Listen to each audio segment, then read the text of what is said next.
শকুন্তলার জন্মবৃত্তান্ত শুনে রাজার মনে আর কোনো সংশয় রইল না। তাই দুষ্মন্ত শকুন্তলাকে বিবাহের প্রস্তাব দিলেন। শকুন্তলা বলল, পিতা ফল আহরণ করতে গেছেন, তিনি ফিরে আসুন, তারপর তিনিই আমাকে আপনার হাতে সম্প্রদান করবেন। কিন্তু দুষ্মন্ত শকুন্তলার রূপে এতটাই মুগ্ধ হয়ে পড়েছিলেন যে এতটুকু সময় অপেক্ষা করাও তার পক্ষে সম্ভব হচ্ছিল না। রাজা বললেন, শাস্ত্রে ৮ প্রকার বিবাহের উল্লেখ আছে, তার মধ্যে গান্ধর্ব বিবাহই সর্বশ্রেষ্ঠ।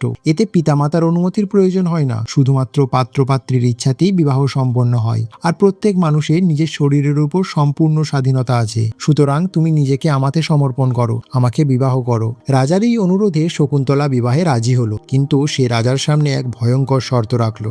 আপনার ঔরসে আমার গর্ভে যে পুত্র জন্মাবে সেই আপনার রাজ্যের রাজা হবে। এই কথা শুনে রাজা কোনো কিছু বিবেচনা না করেই সঙ্গে সঙ্গে হ্যাঁ বলে দিলেন।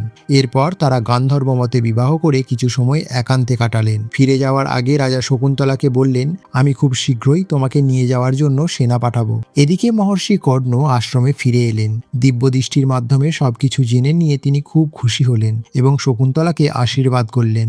শকুন্তলা অপেক্ষা করতে লাগলো। দিন যায়, মাস যায়, কিন্তু রাজসভা থেকে আর কেউ আসে না। যথাসময়ে শকুন্তলার একটি পুত্র হয়, তার নাম রাখা হলো সর্বদমন। পরে এই ছেলের নাম হয় ভরত। যখন ছেলেটির বয়স 6 বছর হলো, তখন মহর্ষি কর্ণ শকুন্তলাকে পতিগৃহে পাঠালেন। উৎকণ্ঠা, ভয় আর হতাশা নিয়ে রাজসভায় উপস্থিত হয়ে শকুন্তলা নিজের ও তার পুত্রের পরিচয় দিল। কিন্তু এরপর কি হলো?